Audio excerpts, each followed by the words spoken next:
I think I speak for all of us when I say we're lazy and incompetent. We're practically handicapped. The writers are incapable of writing any romantic, interpersonal conflict or drama. They tell us how the characters are feeling about each other. Like, we're in love and we're partying. Nancy tells Steve she doesn't love him in a drunken stupor. Like we're in love? You don't love me? Bullshit. Then they have a fight, but they don't break up. I think that you're bullshit. We'd like a room. We got those. Then she leaves town with another guy and sleeps with that guy.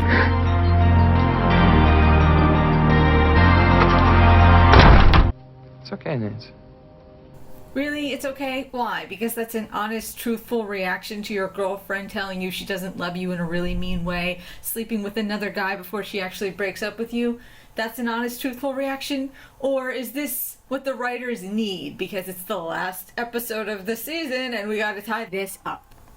Jonathan and Nancy's breakthrough moment when they finally realize they're in love could have been so much more impactful. When the audience sees two characters going on an adventure, falling in love, the audience falls in love with them because we see that they're realizing if anything ever happened to the other one, they would be devastated. That gets the audience engaged in the story. That way, when they finally get together, it's so rewarding.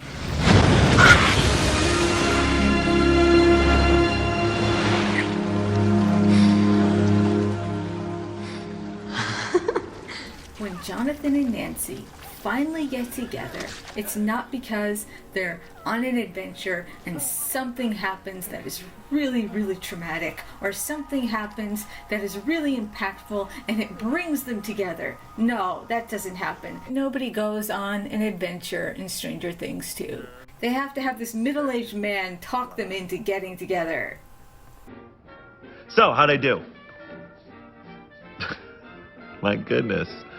You two are adorable, aren't you? But if I were you, I'd just cut the bullshit and share the damn bed. This is another example of how the writers tell us what's going on instead of show us what's going on. Brilliant. Superb. Great. Steve's okay with the breakup because we say so. Jonathan and Nancy are now in love because we say so. Eleven is so upset over Mike smiling at another girl that she's gonna run away. Does that make any sense? No, but we say so. But don't worry, disappointed Eleven fans. This season we have a new love story for you guys to get attached to. We have Max and Lucas. Mucus. Or maybe Lax. Or maybe X-Lax? Disgusting ass substance or disgusting nose substance? Take your pick. Gross!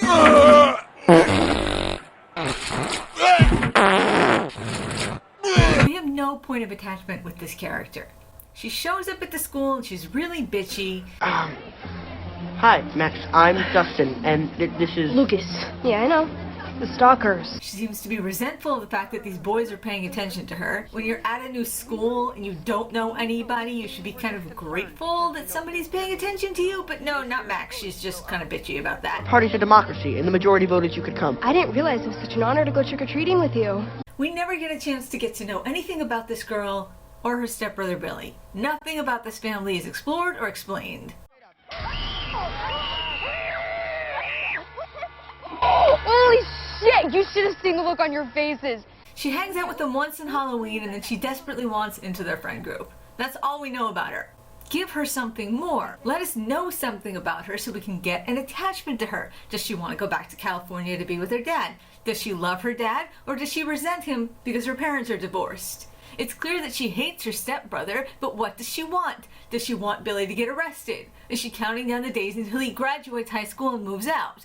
We're never given a chance to develop a point of attachment with her character because we don't know anything about her. She feels like filler. Feels like she's just here to let us know that Dustin and Lucas have entered puberty.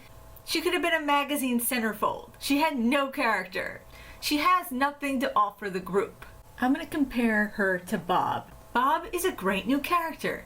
He loves Joyce and he wants to bond with her boys. He offers Joyce a way out of this insane town. About how you've got all these memories here and you wish you had enough money to move. Well, my parents are selling their house in Maine. There's a Radio Shack nearby. I'm sure they'd take me on. He has something to offer the group. He's super smart. They don't call me Bob the Brain for nothing. He helps them find Hopper. What is it? I know that shape. It's Lover's Lake. It's a map. It's a map of Hawkins. It's a computer programming language. All right, teach it to me. Shall I teach you French while I'm at it, Jim? How about a little German? How about you, Doc? You speak basic? No. Okay. I got this. Open sesame. It's open. Easy peasy.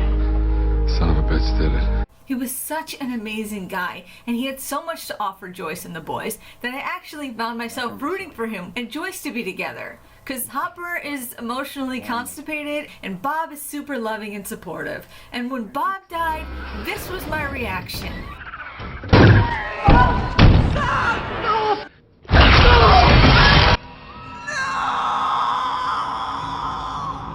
Okay, I'm a huge Lord of the Rings fan, but still I would have developed an attachment to this character even if another actor had played him, because he was so well written and he was well acted and he was an engaging character. The audience developed a point of attachment with him because he had something to offer.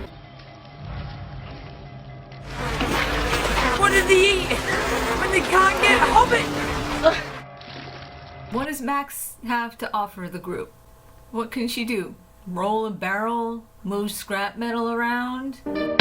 Hey, dickheads. How come the only one helping me out is this random girl? Why do you hate me so much? I don't hate you. How can I hate you? I don't even know you. Yeah, but you don't want me in your party? Correct. Why not? Because you're annoying.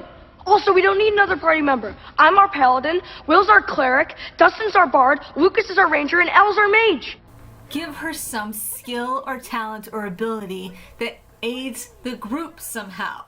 Make her father from the military so she knows about booby traps and ammo. Make her family members tarot card readers or psychics so they have something to offer the group. You know, it would have been cool to maybe see some other form of psychic abilities besides just 11s being offered. Or give Max a photographic memory and have her read the Dungeons and Dragons manuals so she always knows what to anticipate next from the enemies. Something. Give the character something to offer besides rolling a barrel or the ability to move sheet metal around. Yes, sir. So you should go home. Why are Lucas and Dustin drawn to Max? Because she's good at a video game? That's not a good enough reason for them to be so crazy about her. This character certainly was not interesting enough to have an entire episode named after her. What do you think of Mad Max? Mediocre! Agreed. And Billy.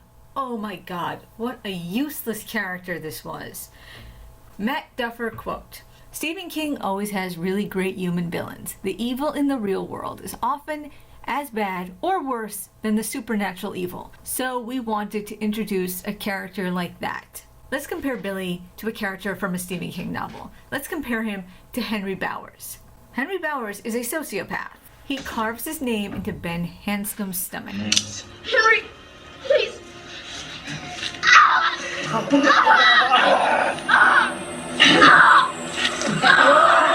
Henry, shut up! He kills Mike Hanlon's dog with raw meat that's laced with insect poison. Just hold it. Kill him. Kill him! Kill him! Kill him! Kill him! Kill him! Oh, no! Give him a big round of applause!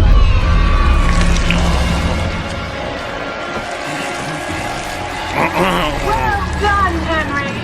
What does Billy do? Billy antagonizes Steve on the basketball court. Harrington, right? I heard you used to run this school. That's true. Can you see that he's going out? Then you turn bitch. Hey, maybe you can just shut up and play the game. Billy wants to be the king of the high school. He wants to dethrone Steve as the king of the high school and take over. We got ourselves a new cat king, Harrington. Yeah, that's right. Yeah, eat it, Harrington.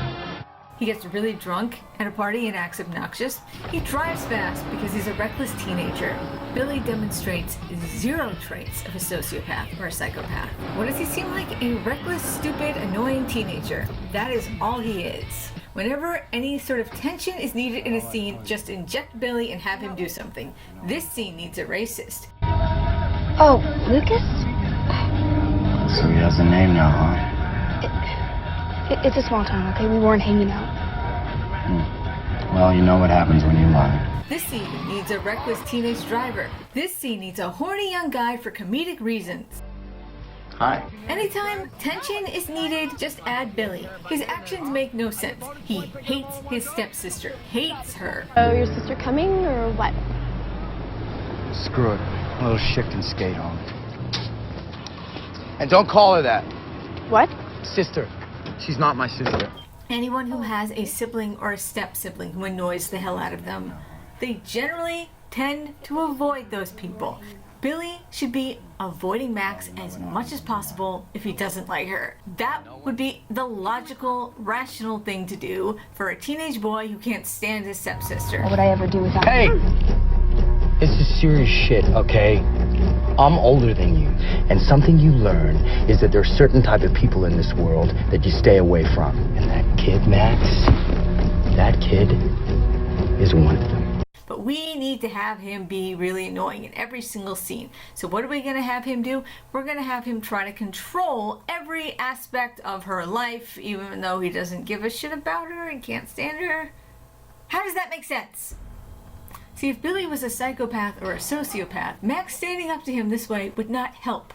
If you intimidate or take revenge on a psychopath or sociopath, they become consumed with punishing you. If he was actually a psychopath or a sociopath, he would have murdered Max for this. But don't worry, Max, you're okay, you're safe. He's just a horribly written character.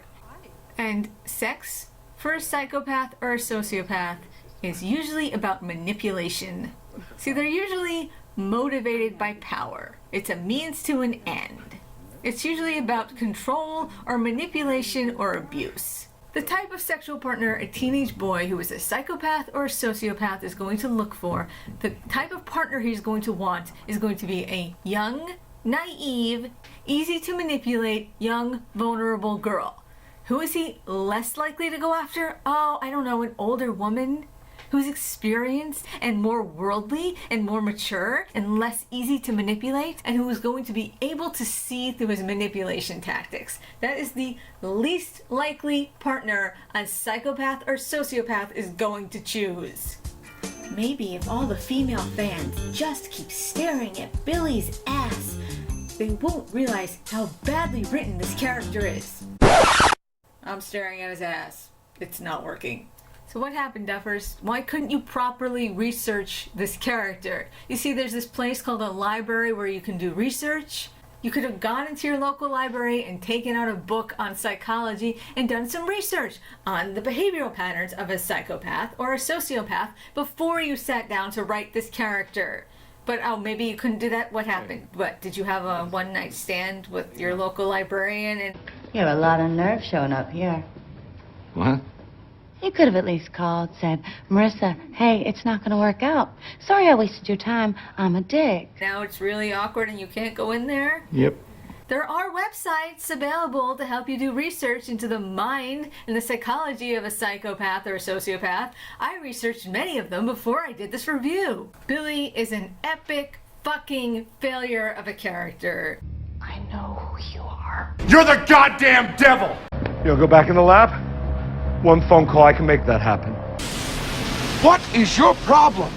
You insensitive asshole! Punch some people in the face! Clark, what are you doing? We watch his program. We buy his toys, we go to his movies. He owes us. Doesn't he owe us? Huh? He owes the Griswolds, right? Fucking A, right, he owes us. Clark, you're scaring me. Don't be scared.